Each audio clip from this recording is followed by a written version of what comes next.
Hello and welcome back to Crypto Saving Experts, where we talk about the latest cryptocurrency news and take a look at the markets so that we all know exactly what is happening. My name is Jess and we do these live streams every single weekday. We've been doing them since back in December last year. We're almost at that year mark, which is pretty exciting. We have been continuing to do the news updates throughout this bear market when many other cryptocurrency YouTubers have chosen to take a break. So please make sure to like, subscribe and hit that bell notification button and help us grow this following ahead of the next bull market. We are trying to build a really nice community here of people that want to educate themselves about the cryptocurrency space. Now, Jason Smith, thank you very much for tuning in once again. Let's check out what is going on with the price of Bitcoin first of all this morning. Let's refresh this page. We are sitting at $27,600, up another 0.5% within the last 24 hours. So nice slow gains within the last couple of days. We did obviously see that nice move to the upside.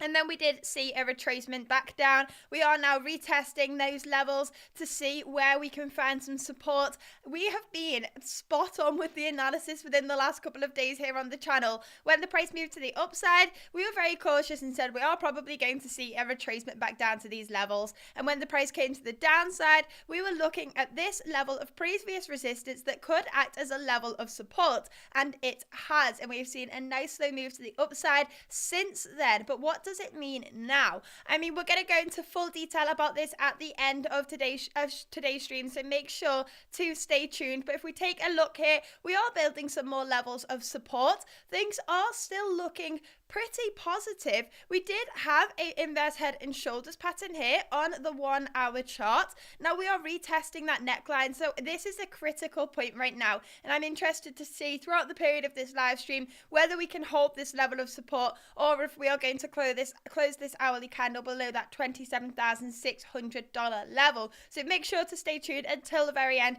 and we'll reassess the situation and see what is going on there. Let's take a look at what's going on in today's news though.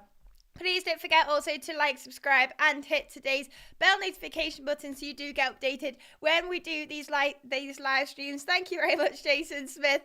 Let's see what's going on here. SSF Trial Day 2. Prosecution opening statement paints SBF as a fraud mastermind. Defense claims complete innocence. So we all know by now SBF, the former CEO of FTX, has been accused of a huge number of offences like conspiracy to commit wire fraud, actual wire fraud. So many offences right now. There's about six or eight, I believe. And he is now in court. And he is going to be in court for probably around 6 weeks. This is going to be a really long trial. Over the last year, we've been seeing what's actually been happening behind closed doors at FTX. But now we are really going to hear all of the stories. A lot of the big players that were in FTX, including SBF's ex-girlfriend, the CEO of Alameda Research, and other big players like Gary Wang, former co-founder of FTX, have pleaded guilty and have said they will correspond with the Department of Justice. So we're going to hear their side of the story. We're going to find out a lot more within the next 6 weeks about what's actually been going on with FTX. So it's going to be a really interesting trial. So I want to stay up to date with it here on the channel so we know what's really going on. This is a huge case. FTX really had a massive effect on the cryptocurrency industry. This was a massive company and it has spread into the mainstream media. A lot of people have a bad perception of what cryptocurrency is thanks to SBF. So this is a big deal and I want to be staying on top of this news and talking about this every single day. Let's see what's going on here. So the second day of SBF trial began with the continuation of the jury selection process, which was concluded within a few hours, allowing the trial to start in full with both the prosecution and the defense presenting their opening arguments. The Department of Justice presented strong allegations against the FTX founder. The prosecution painted a picture of SBF as an individual who intentionally deceived investors and used their connection with Alameda to steal customers' funds. Now we are seeing here Central to the prosecution's arguments were accusations that he gave misleading assurations to FTX customers, investors, and lenders about the security of their assets, all the while using Alameda to misappropriate funds and curry favor with politicians in Washington, D.C. So we are all aware of this at this point in time. This isn't new news right now, but what we are seeing here is the defense has depicted Bankman-Fried as a young, enterprising individual who made poor business decisions that eventually did not pan out despite his best intentions. So they're making him seem like this poor boy that's unfortunately gone down the wrong path. SBF's lawyers have denied any allegations to convert transactions between FTX and Alameda or any schemes designed to defraud customers. Now, there are two ways you can look at this. A lot of people are looking at SBF and the whole how he presents himself, and he does come across as this kind of geeky boy that doesn't really like social situations, that kind of vibe, and a lot of people are saying this is something that they've done on purpose to try and help him get away with these crimes that he is committing. Now, we are seeing now that the defense further argued that every transaction was transparent and legitimate, particularly during the turbulent times of the crypto market downturn and the subsequent fall of FTX in November 2022. Now, if this actually is the truth, if they win in court, this will be so interesting. Notably, the defense also highlighted the role of Binance in the chain of events leading to FTX's financial implosion. So what happened was, when days before FTX paused withdrawals, the CEO of Binance tweeted saying they were going to sell all of the remaining FTT tokens, basically because there was something going on behind closed doors that they did not agree with. Now, FTX's lawyers are trying to say that the CEO of Binance CZ was trying to manipulate the cryptocurrency markets. Now, I understand how this can come across, but I do believe that Binance CZ and everybody in the markets have every right to decide they do not want to hold a token any longer, and they can publicly announce that if they want to.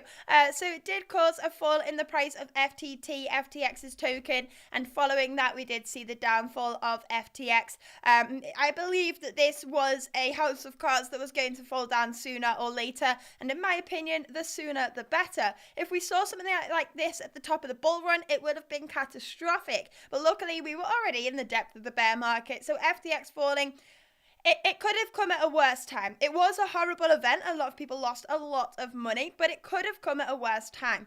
We did see the downfall at the bottom of the bear market when we were all building and restructuring our portfolios. We've had to continue to do so. Maybe it's going to prolong the period of the bear market, but we will come through the other side and we will see some improvements in the markets. In fact, we already have. The price of Bitcoin when FTX fell is lower than it is now. Bitcoin is holding its prices pretty nicely right now. I imagine some things from these calls could cause some fluctuations in the price. We could expect some volatility within the next 6 weeks if some major news comes out here.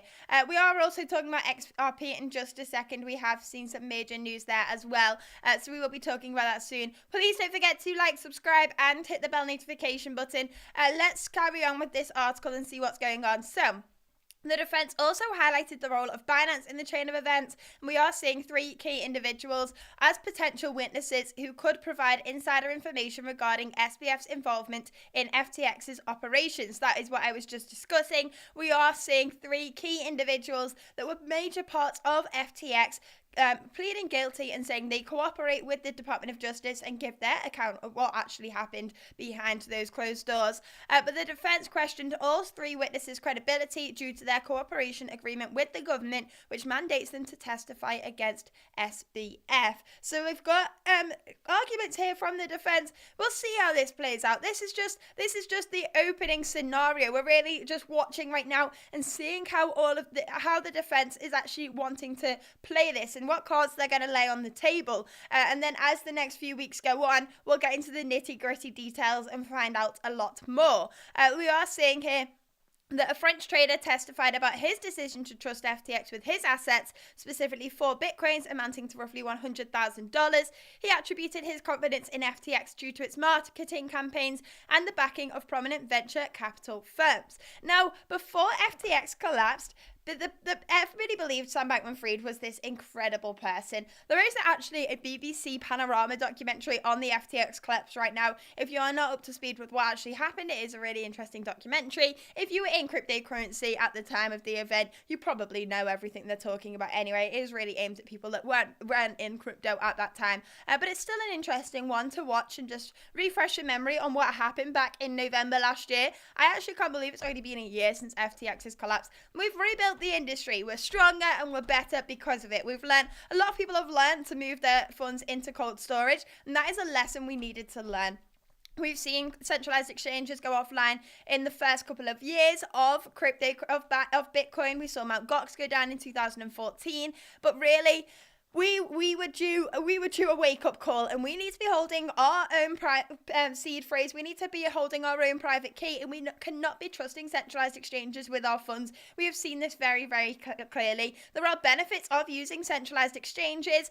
You can use leverage. You can easily swap between tokens. You can go between networks. You don't need to bridge your assets from one to another. Transaction fees may even be lower from time to time. So there are benefits of using centralized exchanges, but we should never be trusting a centralized exchange with our entire portfolio. There are safer ways to hold your cryptocurrency. So as always, do your research into the safest way to store your cryptocurrency, and just be extra careful. Let's see what else is going on in today's crypto news.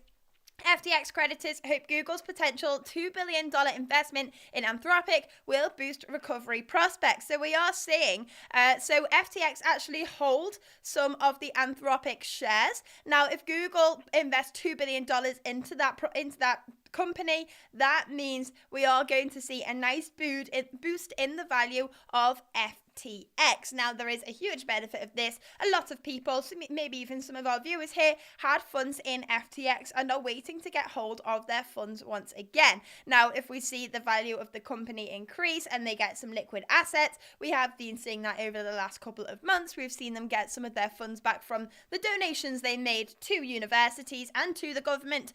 We are seeing them recoup some of those funds. The more liquid assets FTX can get, the more likely they're going to be able to give users back 100% of their assets, and that would be great to see. Let's see what's going on in the chat. Morning, Jess. Slow down. Sorry, I am talking super speed today. I am off to the Zebu event very, very shortly. As soon as this live stream is over, we're all going to head down. So make sure, if you are going to Zebu Live in London today, to come to find us, and we'll have a little chat, because I've not actually met many people in person yet. Everything is always over social media. Let's see what's going up. Please don't forget to like, subscribe, and hit the bell notification button so you don't miss the latest cryptocurrency news. The next story we have here is Google is introducing AI to Android and Google Assistant Bard. Android is getting dynamic screen locks, while Assistant is getting integrated Bard. Google announced in separate statements on October the 4th that it is processing of additional AI features to two of its flagship products. First, Google unveiled Assistant with Bard. This announcement means that Google Bard AI tool, which is already available through several Google web services, will be integrated with the company's personal assistant app on Android and iOS devices. So nice upgrades there. We are also seeing Ripple subsidiary receives crypto payments license in Singapore. This has caused a massive move to the upside for XRP. We did see a 5% increase in XRP yesterday. We are down slightly today, 1.22%, but we haven't retraced all of those gains, up 5.5% within the last week. We are still seeing some nice bullish momentum there so far. Let's continue on with this. So we've got more on SBF. We did discuss that in yesterday's stream, and we are seeing here that it is more and more likely that 100% of funds will be recovered for users of FTX. But let's take a look at what's going on with the price of Bitcoin here. So Bitcoin is currently in the green for the hour. It looks like we could potentially be holding this level of support. Now, if we were going to be taking a price point here, you take the level from the bottom of the head to the neckline and put that to the point of breakout. So if we get a nice bounce here, it could be an indication that we're retesting that $28,000 level. Now, if you take a look at this, you can see if we go onto the daily chart, we have some strong levels of support and resistance here. Now, we have some here, and that is from the daily chart, as I said, and we have some back here as well that we could be looking at. If we do get daily candle closes at some of these major points, $28,000 is a big one. We also have one here that I would like to look at $29,000. It's not showing the chart apparently. Let's see if we can fix that. Has it been showing the news this whole time, or is it not been showing what's going on? Let's see if we can fix this. Here we go. That's not the right one either. Let's see if we can fix it again. There we go. We've got action. Has nobody been able to read the news today? Bruce says, the story's meant to change on the screen. It hasn't changed since start of stream. Yeah, it was meant to be showing you this whole time. But we've done the news now. Let's take a look at the price of Bitcoin together. So as you can see on the 1 hour chart, we have this inverse head and shoulders pattern on the 1 hour chart, and we are now retesting that neckline. So that is at the $27,600 level, hoping to get a bounce here. And we could potentially be going up then to retest that $28,000 level. That would be the perfect situation for Bitcoin right now. Now, this neckline isn't really that strong, so it's not definitely going to do so, but it would just be very nice if it did. If we also take the trend line here and move this across here, we have a level of support here as well. So we're looking at that there on the $27,450 level on the 1 hour chart. But you all know me, I prefer the bigger time frames. We can see on the daily chart we have some major levels of resistance, the main one being the $28,000 level. So if we do get a bounce on that smaller time frame on the 1 hour chart, and we do start to head up to that $28,000 level, what we really want to see is a daily candle close above $28,000, and maybe that means we're in store for some exciting news. Now, for those of you that weren't on yesterday's stream, what's going on right now with Bitcoin is pretty interesting. We have seen some sideways action, but the sideways action started to change within the last week or so. And I think it could be time to retest that $32,000 level. Now, I don't think we're going to get a break of it, but I think it's going to take a few attempts to break through that point. And I think as time is passing, it's getting around that time, because we've got 6 months left until the Bitcoin halving. Maybe we will be going up to retest that $32,000 level, and then maybe we will be coming down to retest that $25,000 level. We all know Bitcoin takes the path of most pain. This sideways action is very painful, but I think we are due some volatility. To see my real prediction, my in-depth prediction of what's going on with Bitcoin right now, make sure to watch yesterday's stream. I think we did it at the end of the stream, or maybe right at the very start. Check it out. I think it was at the end, towards the end of yesterday's stream. You can see what's going on there. So James says 6 hours show end of green ribbon on my indicators, which points to short drawback, then pump with good news. Fingers crossed we see some nice news. What we don't want to see though is what we never like to see is a move to the upside on the weekend, because that means we've got that CME gap to be concerned about. But we will stay tuned on that. We will update that on Monday. And obviously we will be back with another live stream tomorrow. I think that's all we've got time for today, because we are off to Zebu Live, as I said, a cryptocurrency event in London. So if you are around in the area, make sure to come in. We've got a discount code of 30% off with CSE in capital letters. I don't know if that's still available, but make sure if you are going to Zebu Live today and tomorrow to come over and say hello. That is all we have for today. Thank you very much for watching, and I will see you all back here